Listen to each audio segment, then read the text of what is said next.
Hello दोस्तों, Radhe GS and maths में आपका स्वागत है। आज की क्लास में हम समझेंगे कॉमनवेल्थ गेम्स के बारे में, यानी राष्ट्रमंडल खेलों के बारे में। आगे आने वाली प्रतियोगी परीक्षाओं में इस टॉपिक से प्रश्न आने की संभावना सबसे ज़्यादा रहेगी, इसलिए आप इस टॉपिक को अच्छे से तैयार कर लें।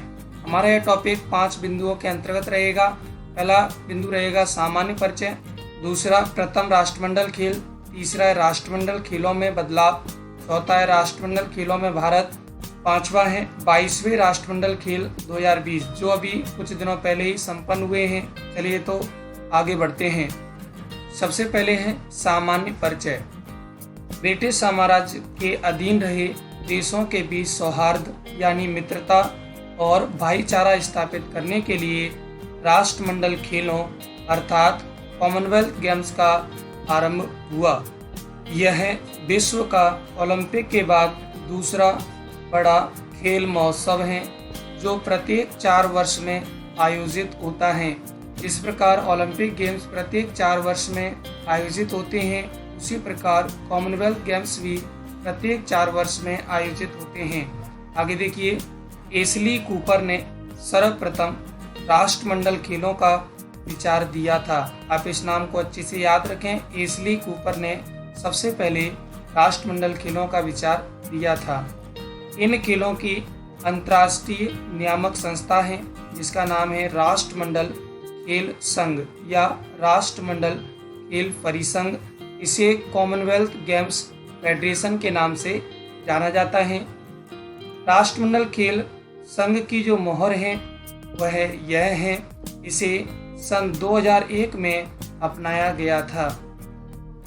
वर्ष 2001 में इन खेलों द्वारा मानवता, समानता और नियति की 3 मान्यताओं को अपनाया गया जो राष्ट्रमंडल खेलों की मूल मान्यताएं हैं। चलिए अब हम आगे बढ़ते हैं। आगे हमारा दूसरा पॉइंट जिसका नाम है प्रथम राष्ट्रमंडल खेल। ये खेल प्रथम बार सन 1930 में हैमिल्टन शहर ओंटारियो कनाडा में आयोजित किए गए। इसमें 11 देशों के 400 खिलाड़ियों ने हिस्सा लिया था। सबसे पहले 11 देशों के 400 खिलाड़ियों ने इस गेम में भाग लिया था।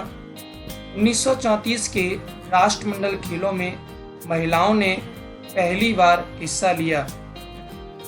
द्वितीय विश्व युद्ध के दौरान वर्ष 1942 और 1946 में इनका आयोजन नहीं किया गया था।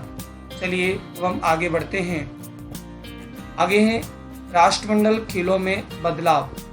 राष्ट्रमंडल खेलों में समय समय पर बदलाव होते रहे हैं। इस वर्ष भी दोबारा से क्रिकेट को कॉमनवेल्थ गेम्स में शामिल किया गया है। यह भी एक बदलाव है। चलिए तो इसके सबसे पहले पॉइंट को देखते हैं। राष्ट्रमंडल खेलों का प्रारंभिक नाम ब्रिटिश साम्राज्य खेल यानी ब्रिटिश एम्पायर गेम्स था। 1954 से इन्हें ब्रिटिश साम्राज्य और राष्ट्रमंडल खेल कहा गया। 1970 में इसका नाम ब्रिटिश राष्ट्रमंडल खेल था। वर्ष 1978 से इन्हें सिर्फ कॉमनवेल्थ गेम्स या राष्ट्रमंडल खेल कहा जाता है। देखिए यहाँ पर 4 बार इनका नाम परिवर्तित हुआ है। सबसे पहले इन्हें ब्रिटिश साम्राज्य खेल यानी ब्रिटिश एम्पायर गेम्स कहा जाता था। 1954 से इन्हें ब्रिटिश साम्राज्य और राष्ट्रमंडल खेल कहा गया। 1970 में इनका नाम ब्रिटिश राष्ट्रमंडल खेल पड़ा। वर्ष 1978 से इन्हें सिर्फ कॉमनवेल्थ गेम्स या राष्ट्रमंडल खेल कहा जाता है। चलिए अब हम आगे के पॉइंट को देखते हैं। वर्ष 1998 में कुआलालंपुर मलेशिया में आयोजित राष्ट्रमंडल खेलों में एक बड़ा बदलाव देखा गया जब क्रिकेट, हॉकी और नेटबॉल जैसे खेलों की पहली बार इसमें उपस्थिति दर्ज कराई गई। हालांकि वर्ष 1998 से 2018 तक क्रिकेट को पुनः इसमें शामिल नहीं किया गया। वर्ष 2022 के बर्मिंघम में होने वाले कॉमनवेल्थ गेम्स यानी इस वर्ष होने वाले कॉमनवेल्थ गेम्स में महिला क्रिकेट को पुनः इसमें शामिल कर लिया गया है। अभी पुरुष क्रिकेट को इसमें शामिल नहीं किया गया है। इस पॉइंट को आप इसे ध्यान रखना इसमें अभी पुरुष क्रिकेट को शामिल नहीं किया गया है, जबकि महिला क्रिकेट को इसी वर्ष दोबारा से शामिल कर लिया गया है। चलिए अब हम आगे बढ़ते हैं। आगे है राष्ट्रमंडल खेलों में भारत। यहाँ से आपका प्रश्न बनने की संभावना रहेगी, इसलिए आप इसे अच्छे से तैयार कर लेना। 1934 के राष्ट्रमंडल खेलों में भारत ने पहली बार हिस्सा लिया था। आपको ज्ञात होगा सन 1930 में हैमिल्टन कनाडा से सबसे पहले इन खेलों की शुरुआत हुई थी। इसमें भारत ने हिस्सा नहीं लिया था, लेकिन 1934 के राष्ट्रमंडल खेलों में भारत ने पहली बार इसमें हिस्सा लिया और इस 1934 वाले राष्ट्रमंडल खेलों में ही महिलाओं ने पहली बार हिस्सा लिया था। स्वतंत्र भारत ने पहली बार इन खेलों में 1954 में भाग लिया था।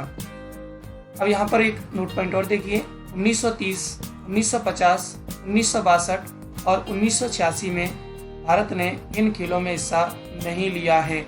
आगे देखिए, 1958 में कार्डिफ में मिल्खा सिंह ने भारत को राष्ट्रमंडल खेलों में पहला स्वर्ण पदक 400 मीटर की दौड़ में दिलाया था।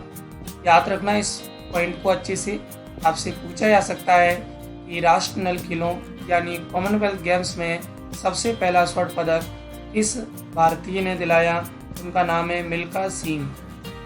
अब अगला पॉइंट देखिए, भारत ने अपना सर्वश्रेष्ठ प्रदर्शन 2010 में दिल्ली में आयोजित राष्ट्रमंडल खेलों में 38 गोल्ड समेत कुल 101 पदक जीतकर प्रतियोगिता में दूसरा स्थान हासिल कर किया था।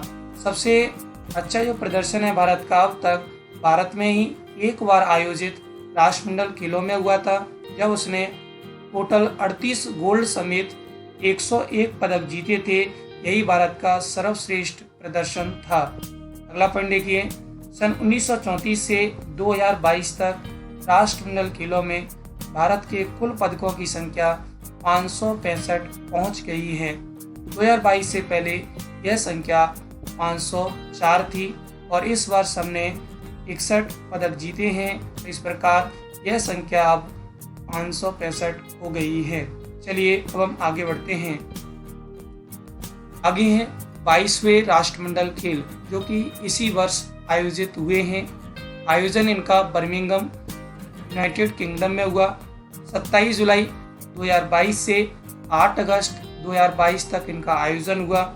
इसका शुभंकर था पेरी द बुल, या केवल हम पेरी कह सकते हैं। यहाँ पर इसका ये चित्र बना हुआ है, आप इसे देख सकते हैं। इसका आदर्श वाक्य था गेम फॉर ऑल, यानी सभी के लिए खेल। इसमें कुल स्पर्धाएं यानी इवेंट्स 280 थी, जो कि 20 खेलों के अंतर्गत थी। आप इसे अच्छे से याद रखें, महत्वपूर्ण है। भारत के इसमें जो कुल खिलाड़ी थे वो 215 में से 213 गए थे। 2 खिलाड़ी, एक नीरज चोपड़ा चोट के कारण नहीं जा पाए और दूसरी खिलाड़ी थी ऐश्वर्या, जो किसी कारणवश इस गेम में भाग नहीं ले पाई। अब देखिए भारत के लिए इसमें कौन ध्वजवाहक रहा, इसे आप अच्छे से याद रखना, यहाँ से क्वेश्चन पूछा जा सकता है। उद्घाटन कार्यक्रम में मनप्रीत सिंह और पीवी सिंधु।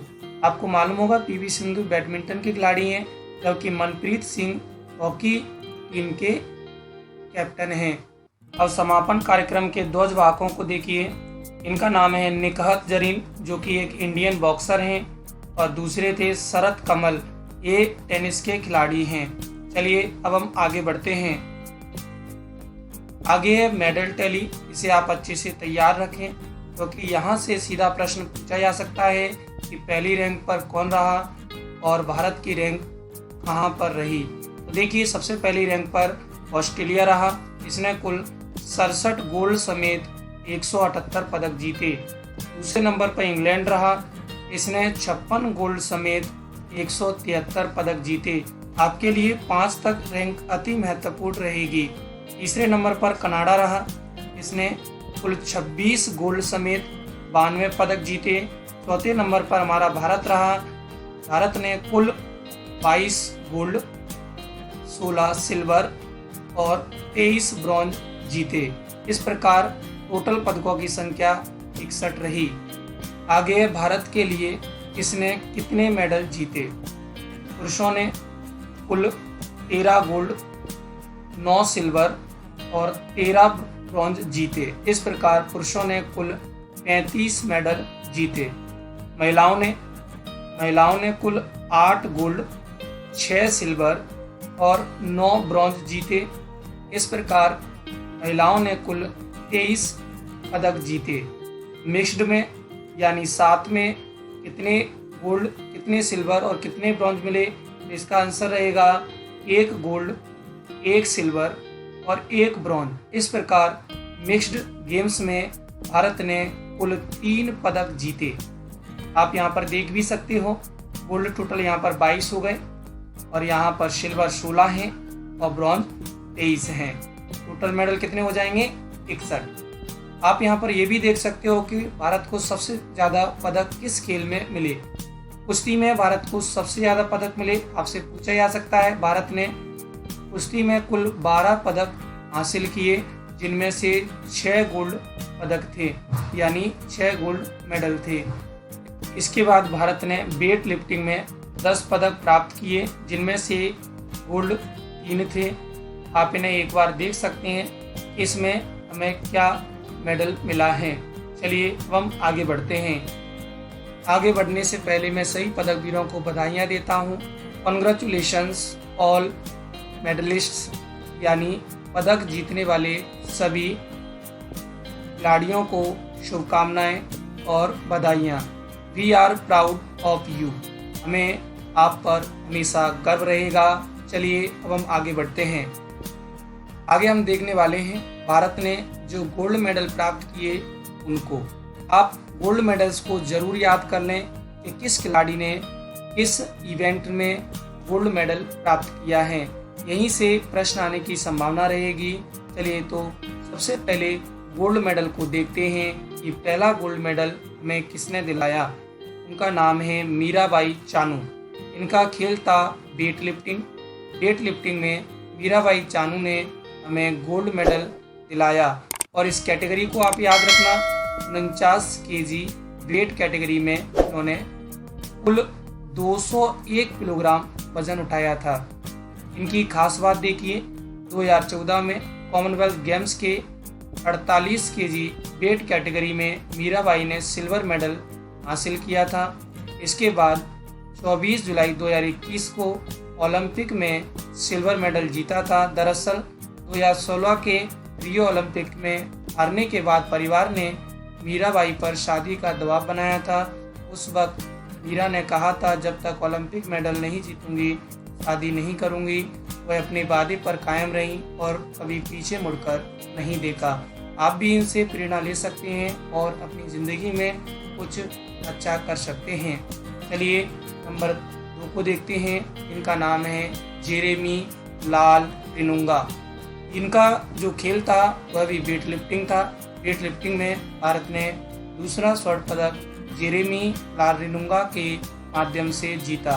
इनकी कैटेगरी थी 67 किलोग्राम वेट कैटेगरी। इनकी खास बात देखिए, वेट लिफ्टर जेरेमी ने गोल्ड मेडल मुकाबले के दौरान चोटिल होने के बावजूद हार नहीं मानी और सुनहरी कामयाबी हासिल की। मैंने इनका गेम भी देखा है। एक बार तो ये पूरी तरीके से घायल हो गए थे, उसके बावजूद भी उन्होंने हार नहीं मानी और वेट को उठाया।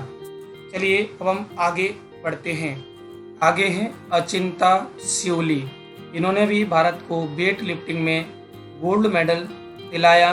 इनकी कैटेगरी है 73 किलोग्राम वेट कैटेगरी। आपसे कैटेगरी भी पूछी जा सकती है, तो मैं यहाँ पर स्टार लगा रहा हूँ, उस कैटेगरी को अवश्य याद कर लें। अचिंता ने बाइक को देखकर 2011 में वेट लिफ्टिंग शुरू की थी, लेकिन 2013 में पिता का देहांत हो गया। तंगी इतनी थी कि पिता के अंतिम संस्कार के लिए भी पैसे नहीं थे। मां के लिए दोनों बेटों की डाइट का इंतजाम करना मुश्किल होने लगा। तब अचिंता के बड़े भाई ने अपने वेट लिफ्टिंग करियर का बलिदान देने का फैसला किया और इसके बाद अचिंता ने पीछे मुड़कर नहीं देखा। अति महत्वपूर्ण है, हमें इनके जीवन के बारे में भी समझना चाहिए।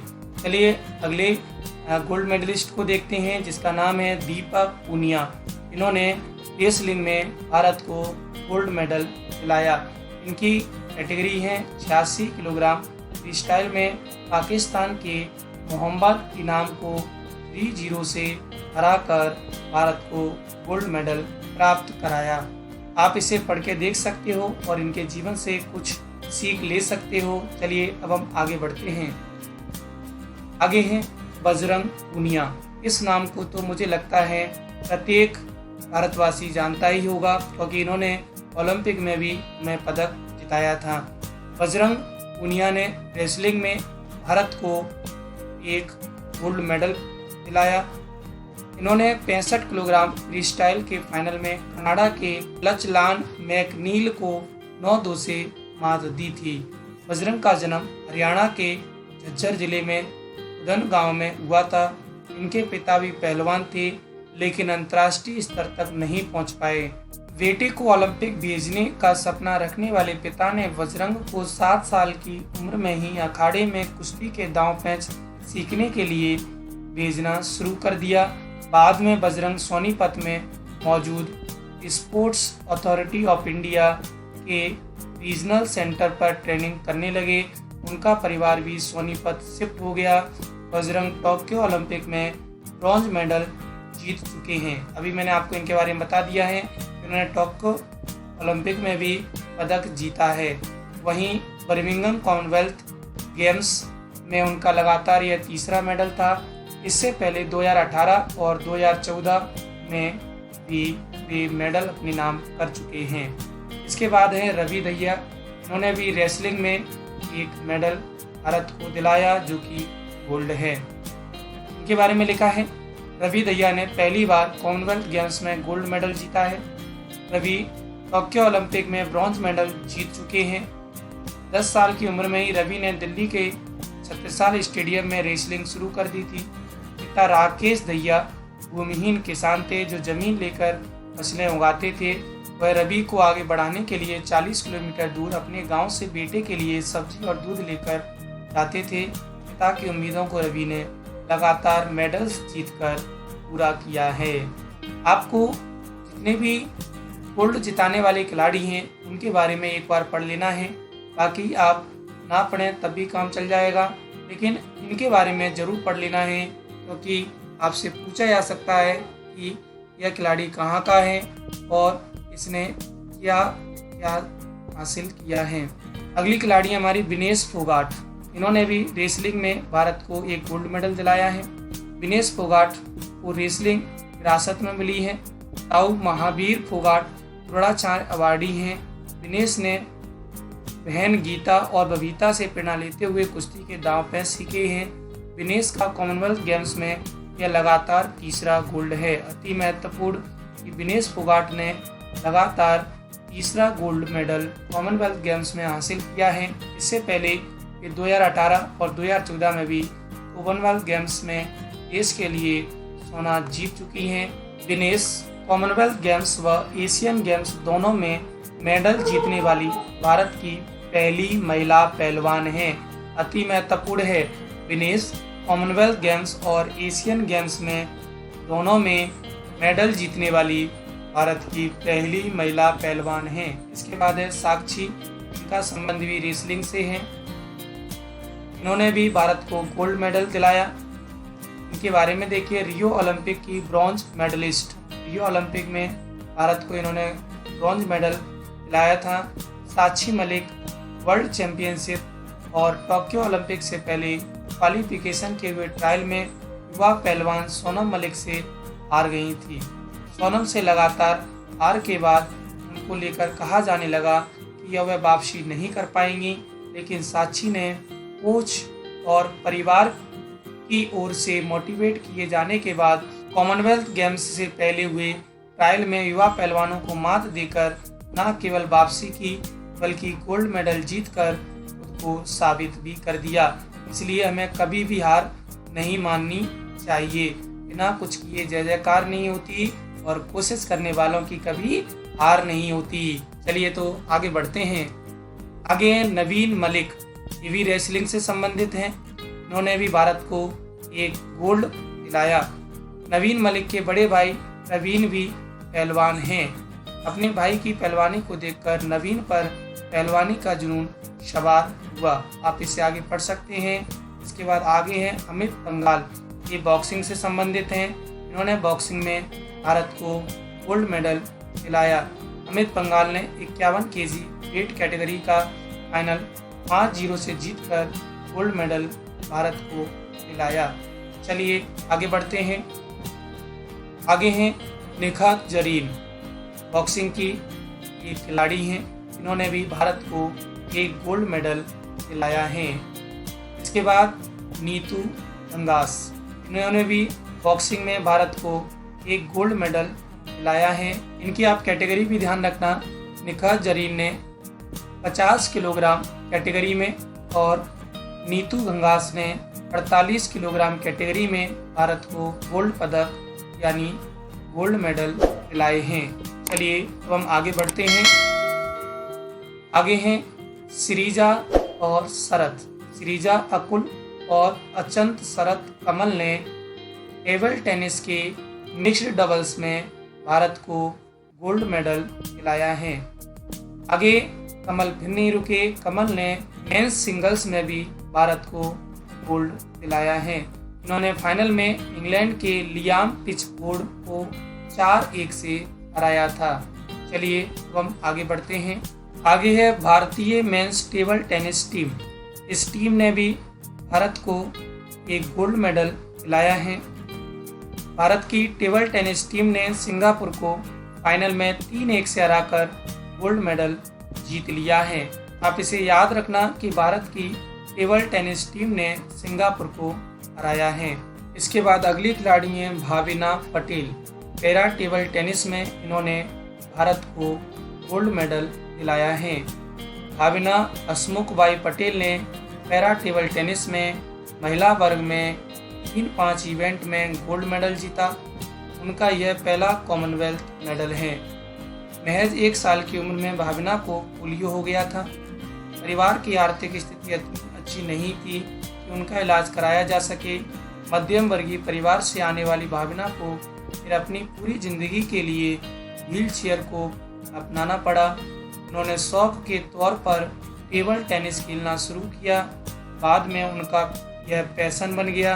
2018 में एशियाई पैरा खेलों में उन्होंने ब्रोंज मेडल जीता। 2019 में उन्होंने पहला इंटरनेशनल गोल्ड मेडल जीता। टोक्यो पैरा ओलंपिक्स में सिल्वर मेडल जीतकर इन्होंने एक इतिहास बना दिया। चलिए अब हम आगे बढ़ते हैं।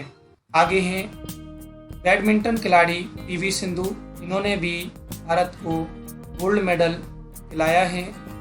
महिला सिंगल्स में इन्होंने भारत को गोल्ड मेडल प्राप्त करवाया। अगले हैं इसके बाद लक्ष्य सेन। लक्ष्य सेन ने भी बैडमिंटन मेंस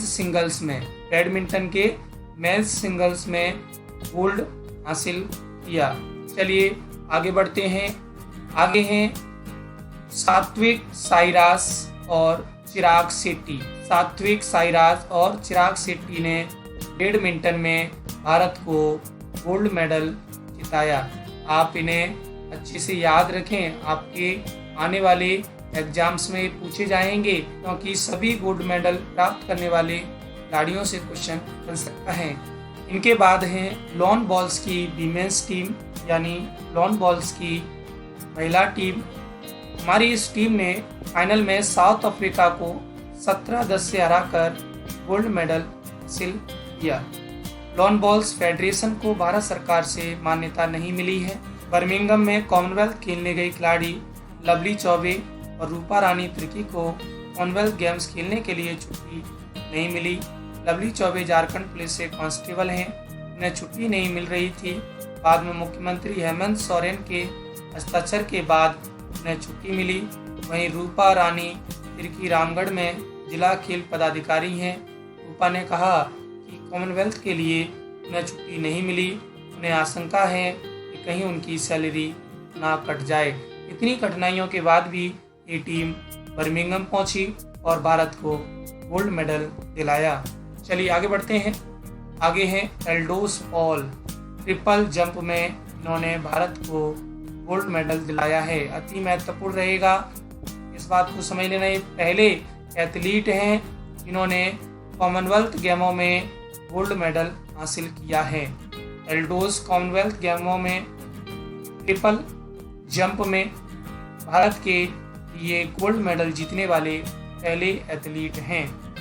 इसके बाद अगले गोल्ड मेडलिस्ट हैं हमारे सुधीर। पैरा पावर लिफ्टिंग में इन्होंने भारत को गोल्ड मेडल दिलाया है। सुधीर ने कुल 134.5 पॉइंट हासिल कर गोल्ड मेडल अपने नाम किया। वह पैरा पावर लिफ्टिंग में भारत की तरफ से गोल्ड मेडल जीतने वाले पहले एथलीट हैं। यहाँ पर भी देखिए ट्रिपल जंप में भी पहले एथलीट हैं जिन्होंने भारत को गोल्ड मेडल दिलाया, जबकि पैरा पावर लिफ्टिंग में सुधीर पहले एथलीट हैं जिन्होंने भारत को गोल्ड मेडल दिलाया। मात्र 4 वर्ष की उम्र में ही सुधीर पोलियो से ग्रसित हो गए थे। हरियाणा के सोनीपत के एक किसान परिवार में जन्मे सुधीर ने 2013 में पावर लिफ्टिंग शुरू की थी। इसके बाद उन्हें 3 साल की कड़ी मेहनत में ही भारत के लिए 2016 में राष्ट्रमंडल खेलों में गोल्ड मेडल जीता था। चलिए आगे बढ़ते हैं। आगे हैं हमारे सिल्वर मेडल्स जीतने वाले खिलाड़ी। सबसे पहली टीम रहेगी हमारी मेंस हॉकी टीम, जिसने भारत को एक सिल्वर मेडल दिलाया। टीम ने सिल्वर मेडल हासिल किया है। 41 साल बाद 2020 में जो टोक्यो ओलंपिक आयोजित हुआ था उसमें ब्रॉन्ज मेडल जीतने वाली भारतीय हॉकी टीम ने कॉमनवेल्थ सिल्वर जीता है। यह कॉमनवेल्थ खेलों में भारत का तीसरा मेडल था। इस बार हॉकी टीम को देखकर लगा कि आने वाले समय में इस खेल में भारत का पुराना गौरव लौट सकता है।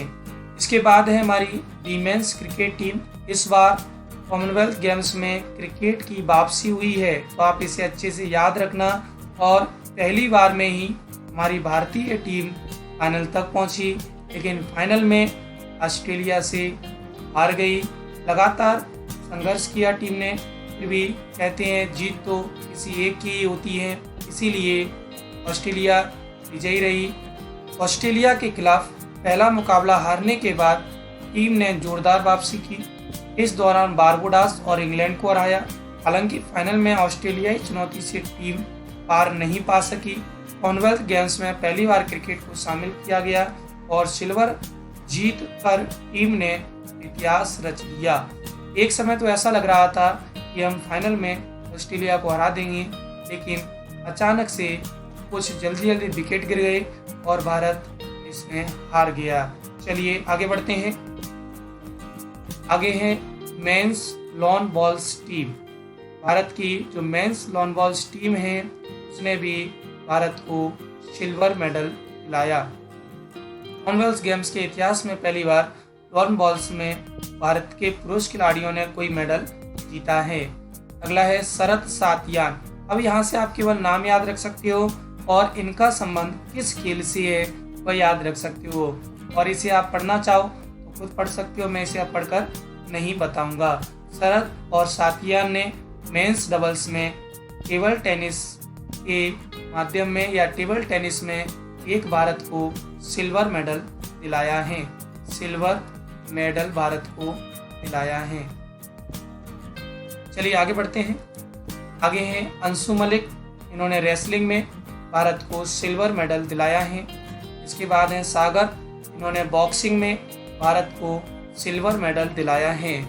आगे है भारतीय बैडमिंटन टीम, इसने भारत को सिल्वर मेडल दिलाया है और यह टीम पीवी सिंधु की अगुवाई में सिल्वर मेडल जीती है। आगे है सुशीला देवी। अति महत्वपूर्ण जूडो में भारत ने सिल्वर मेडल जीता है। वह 18 में हैमस्ट्रिंग की चोट के कारण 1 साल खेल से दूर रही। ऐसा लगा करियर खत्म हो जाएगा। इसके बाद खुद पर भरोसा दिखाया और जोरदार वापसी की और भारत को सिल्वर मेडल दिला दिया। चलिए आगे देखते हैं। आगे हैं तुलिका मान। इन्होंने भी जूडो में भारत को सिल्वर मेडल दिलाया है। इसके बाद संकेत सरगर।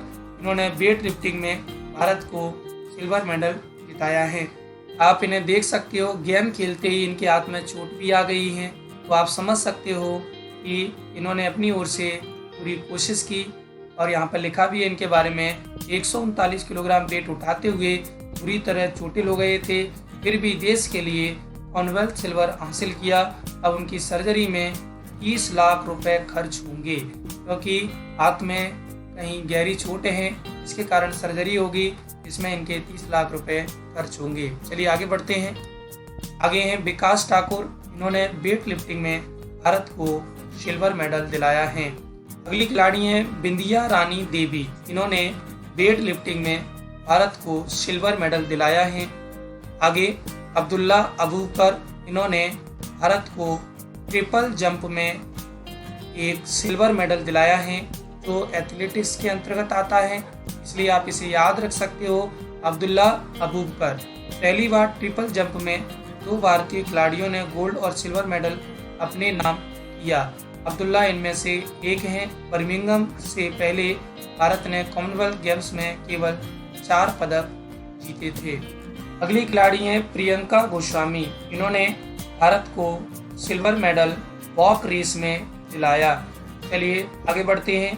आगे हैं अविनाश सावले, इन्होंने एथलेटिक्स में भारत को सिल्वर मेडल दिलाया।